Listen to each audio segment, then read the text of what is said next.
ጤና ይስጥልን። የዋሽንግተንና የቴህራን የጦርነት ነጋሪት ዛሬ ወደ ሌላ ታሪካዊ ምዕራፍ ተሸጋግሯል። ፕሬዚዳንት ትራምፕና የኢራን መሪዎች ጦርነትን የሚያቆም ጊዜያዊ ስምምነት ለመፈራረም መቃረባቸው ተረጋግጧል። ነገር ግን ይህን የሰላም ጉዞ ፍጹም ያልተዋጠላት እስራኤል ጥቃቱ እንዲቀጥል በይፋ መጠየቅ ዲፕሎማሲውን ለሁለት ከፍለዋለች። በሌላ በኩል ክቡራን አድማጮች፣ የአፍሪካ ህብረት የጤና ኤጀንሲ አፍሪካ CDC ኢትዮጵያን ጨምሮ 10 ሀገራት በአስፈሪው የኢቦላ ወረርሽኝ ከፍተኛ ስጋት ላይ መሆናቸውን የሚገልጽ ድንገተኛ መግለጫን አውጥቷል። እነዚህና ሌሎች ሰበር መረጃዎችን በዝርዝር ይዘን ቀርበናል። እስከ መጨረሻው አብራችሁን ቆዩ።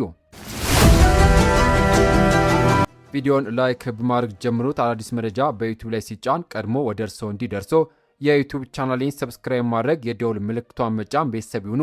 ወደ መረጃዎቹ አልፋለው፣ አብረን እንከታተለው። በቅድሚያም የአሜሪካው ፕሬዝዳንት ዶናልድ ትራምፕ እና የቴህራን መሪዎች የቃላት ጦርነታቸውን በአንድ ጀንበር አቁመው ወደ አንድ ታሪካዊና ወሳኝ ስምምነት መቃረባቸው ተሰምቷል። የአክሲዮስ የደህንነት መረጃ ምንጭ እንደጠቆመው በአሜሪካና በኢራን መካከል ለረጅም ጊዜ ውጥረት ውስጥ የነበረው ግንኙነት አሁን ወደ አዲስ ምዕራፍ እየተሸጋገረ ነው።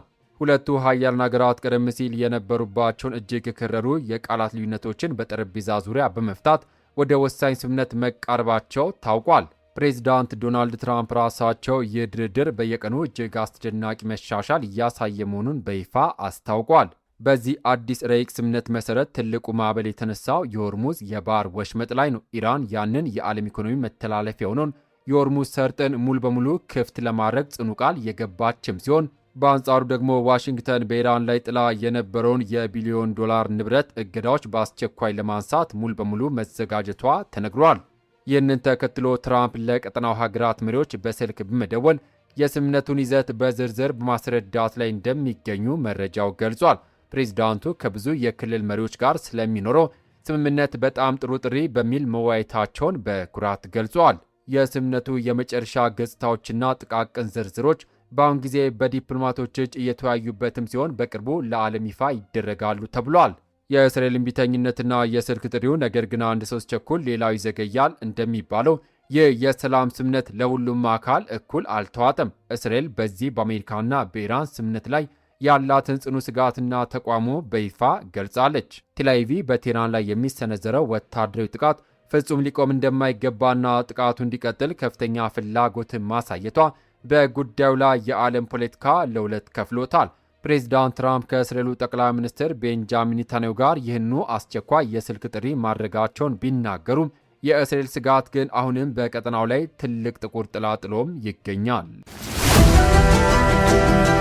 በሌላ ዜና ዋሽንግተንና ቴህራን ጦርነቱን ለአንዴና ለመጨረሻ ጊዜ ለማስቆም ዛሬ እሁድ ዕለት የሚፈረም የታሪክ መለወጫ ሰነድ እጃቸው ላይ መግባቱም ታውቋል። ዓለም አቀፍ የዜና ምንጮች ለአናዶሉ እንደገለጹት ዋሽንግተንና ቴህራን በመካከላቸው የነበረውን ከባድ ጦርነት ለማስቆም የሚያስችለውን ጊዜያዊ ስምምነት እሁድ ዕለት ዛሬ በይፋ እንደሚፈርሙም ይጠበቃል። ነገሩ መሬት ላይ ምን ያህል እንደተቃረበ ማረጋገጫ የሰጡት በፓኪስታን የኢራን አምባሳደር ራዛ አሚር ሞጋዳም ናቸው። አምባሳደሩ ቅዳሜ ዕለት በአሜሪካ የማህበራዊ ሚዲያ መድረክ ኤክስ ላይ ባሰፈሩት አስገራሚ ጽሑፍ በወግ አጥባቂ ብሩህ ተስፋ ሌላኛው ወገን ማለትም አሜሪካ በበቂ ሁኔታ ቁርጠኝነትን ካሳየች ጦርነቱን ለማስቆም አዎንታዊ እርምጃ እየተወሰደ ነው ሲሉ ብስራቱን አውጀዋል። ይህ ታሪካዊ ውጤት ደግሞ በክብር ላይ የተመሰረተው የኢራን አቋም፣ የጀግኖች የጦር ኃይሎች ጽናትና የህዝቧ ተቋሙ እንዲሁም የፓኪስታን አስታራቂ ተነሳሽነት ውጤት መሆኑን በኩራት ገልጸዋል። ይህ የአምባሳደሩ መግለጫ የወጣው የፓኪስታን የውስጥ ጉዳይ ሚኒስትር ሞሐሲን ናቂፍ ከኢራን አመራር ጋር ድርድር አድርገው ከተመለሱት ልዑካን ቡድን አባላት መካከል አንዱ ለሆኑት ለአምባሳደር ሞጋዳን በስልክ በመደወል ከቴህራን ከተመለሱ በኋላ ከአገሬ ባለሥልጣናት ጋር ባደረጉት ድርድር ስኬቶች እንኳን ደስ አላችሁ ካሉ በኋላ መሆኑን ነገሩን ፍጹም ይፋዊ አድርጎታል። ለመሆኑ ከበስተጀርባ የተካሄደው ያ ከባድ የዲፕሎማሲ ድራማ ምን ይመስል ነበር? በቅርብ ሳምንታት ውስጥ ለሁለተኛ ጊዜ አርብ ምሽት ላይ ድንገት ቴህራን የገቡት የፓኪስታን የጦር አዛዥ ፊልድ ማርሻል አሲም ሙኒር ከኢራን ፕሬዝዳንት መሱድ ፔዜሽኪያን፣ ከቴህራን ዋና ተደራዳሪ ባጋር ጋሊባፍና ከውጭ ጉዳይ ሚኒስትር አባስ አራጊች ጋር ፊት ለፊት ተቀምጠው ውይይት አድርገዋል። የከፍተኛ ስብሰባ የተደረገውም ለረጅም ጊዜ የሚቆየውን ጦርነት ለመግታት የሚያስችለውን የጊዜያዊ ስምምነቱን ረቂቅ መጨረሻ መስመሮች ለመቅረጽም ሲሆን ያ የተዘጋጀው ሰነድ ዛሬ እሁድ ዕለት በሁለቱ ሀገራት መሪዎች እጅ ይፈረማል ተብሎ በከፍተኛ ጉጉት እየጠበቀም ይገኛል። ዘገባው የአናዶሉ ነው። በሌላ መረጃ ወደ ሀገር ውስጥ ጉዳይ ስንመለስ የመካከለኛው ምስራቅ የጦርነት የሰላም ድራማ እሁድ ዕለት በሚፈረመው ምስጢራዊ ሰነድ ምዕራፉን ሲቀይር፣ በሌላ በኩል ደግሞ መላውን የአፍሪካ አህጉር በተለይም ሀገራችን ኢትዮጵያን ጨምሮ 10 ሀገራትን ታላቅ ድንጋጤ ውስጥ የጣለ ሌላ አዲስ የጤና ሰበር መረጃ ወደ እናንተ ላድርስ። የአፍሪካ ህብረት የጤና ኤጀንሲ አፍሪካ ሲዲሲ ቅዳሜ ዕለት ባወጣው አስቸኳይ ይፋዊ መግለጫ መነሻነት ቀደም ሲል ወረርሽኙ በስፋት ከሚታይባቸው ከዲሞክራቲክ ሪፐብሊክ ኮንጎና ከኡጋንዳ በተጨማሪም ሀገራችን ኢትዮጵያን ጨምሮ 10 የአፍሪካ ሀገራት በኢቦላ ቫይረስ የመያዝ እጅግ ከፍተኛ ስጋት ተደቅኖባቸዋል። የአፍሪካ የበሽታ መከላከያና መቆጣጠሪያ ማዕከል ኃላፊ ዣን ኬሴ የክስተቱን አሳሳቢነት በይፋ ሲገልጹ ለዚህ አስፈሪ ወረርሽኝ በከፍተኛ ሁኔታ ተጋላጭ የሆኑትን ሀገራት ዝርዝር ታውቋል። እሳት ሳይነድ ጭስ አይበንም እንዲሉ ማዕከሉ በጥቁር መዝገብ ውስጥ ያስቀመጣቸው ሀገራት ዝርዝር ኢትዮጵያ፣ ኬንያ፣ ታንዛኒያና ሩዋንዳ ሲሆኑ በተጨማሪም አንጎላ፣ ቡሩንዲ፣ ማዕከላዊ አፍሪካ ሪፐብሊክና ኮንጎ ሪፐብሊክ እንዲሁም ደቡብ ሱዳንና ዛምቢያ ናቸው። የአፍሪካ የበሽታ መከላከያና መቆጣጠሪያ ማዕከል በእነዚህ 10 ሀገራት ላይ ሊከሰት የሚችለውን ይህንን አስከፊ ስጋት አስቀድሞ ለመከላከል ሲባል እጅግ ጥብቅ የሆነ የጤና ጥንቃቄና ቁጥጥር በአስቸኳይ እንዲደረግ ጥሪ አቅርቧል።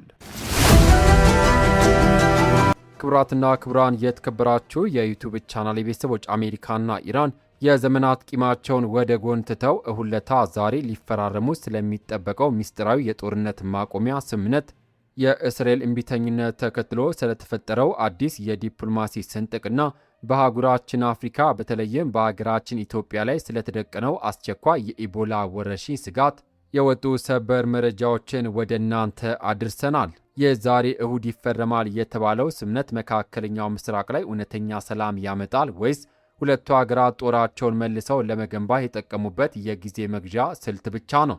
በሌላ በኩል የጤና ተቋሞቻችን የአፍሪካ ሲዲሲ ያስተላለፈውን አስቸኳይ የኢቦላ ማስጠንቀቂያ ለመከላከል ምን ያህል ዝግጁ ናቸው ብላችሁ ታስባላችሁ? ሀሳብ አስተያየታችሁን በኮሜንት መስጫው ላይ አስፍሩልን። እንደዚህ ያሉ ከሀገር ውስጥና ከውጭ የሚሰሙ ፈጣንና እውነተኛ መረጃዎች በፍጥነት በሰዓታት ልዩነት እንዲደርሷችሁ ቪዲዮን አሁኑኑ ላይክ ማድረጋችሁንና ቻናላችንን ሰብስክራይብ አድርጋችሁ የደውል ምልክቷን መጫናችሁን ፍጹም እንዳትረሱ። ፈጣሪ ሀገራችንና መላው የዓለም ሕዝቦችን ይጠብቅ። ከሰዓታት በኋላ በሚሰሙ በአዳዲስ መረጃ እስከምንገናኝ ሰላም ለሀገራችን፣ ሰላም ለመላው ዓለም ይሁን። በያልንበት የዓለም ዳርቻ ቸር እንቆይ።